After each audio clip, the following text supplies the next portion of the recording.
There's this gentleman called, his name is Felix Sater. And Sater began, quote, working with the Federal Bureau of Investigation in 1998 after he was caught in a stock fraud scheme.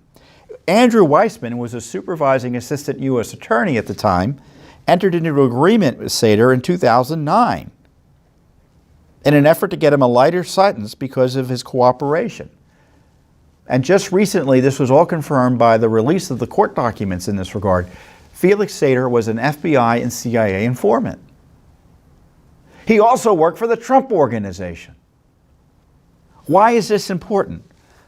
He was the one, according to reports, pushing the real estate deal that the Trump Organization was not really pursuing, other than through Sater and Michael Cohen, who Sater was pushing to pursue it too, in Russia.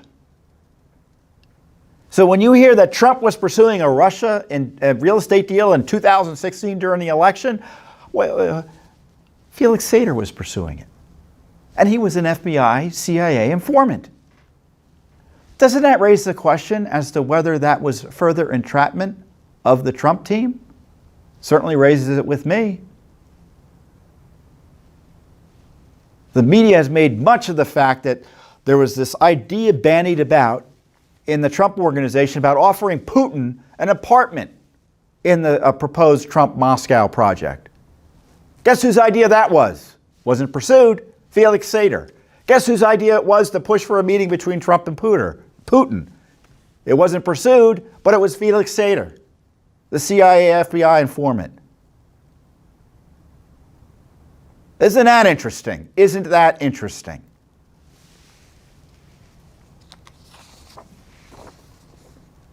And Mueller uses Sater repeatedly in his report, 100 plus times mentioned.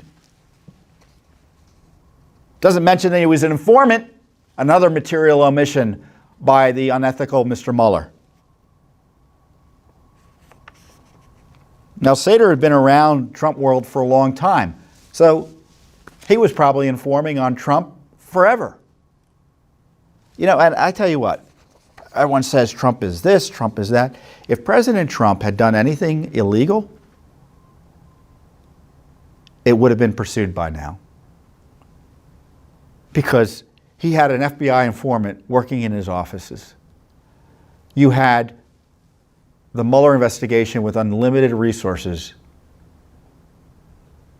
hundreds of witnesses trying to bring him down, and there's been nothing. Been absolute nothing. And I'm tired of the smearing of President Trump by dishonest government officials, some of whom are current, most of whom are former, from Obama, the Obama-Clinton gang behind the illegal targeting of him. And there's all to justify their illegal activity. He was a bad guy, and he was up to no good, and we were right to go after him. There's never any good faith basis to do any of that. And it was all to justify their illegal activity. I tell you what, if these coup plotters aren't pursued criminally, then the United States is going to be an international laughingstock. We had this quite obvious abuse of power by government officials to overthrow our duly elected president, and no one's going to go to jail over it, or even be prosecuted over it, or even worse, not seriously criminally investigated over it. I hope that's never the case, or that doesn't turn out to be the case. So it's Judicial Watch asking for information from the FBI about what Sater was telling them. No secret he's an informant, so we want the details. But isn't that interesting that it's Judicial Watch telling you these connections between Sater and Trump? And I guarantee you, you haven't heard the theory of the case that, holy moly, you mean the FBI informant was the one suggesting that Trump pursue the Russia deal, and it was the only reason it was going forward?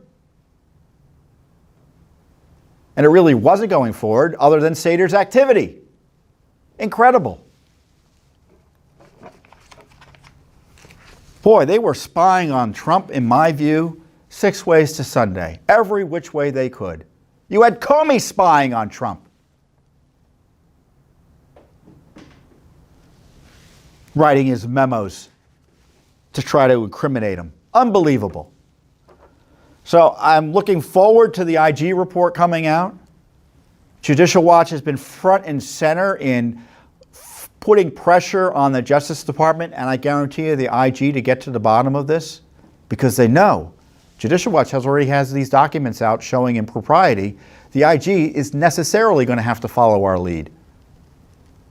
And we'll continue to pursue the almost 50 lawsuits, well over 50 lawsuits we have on the deep state corruption scandal targeting President Trump and our constitutional republic.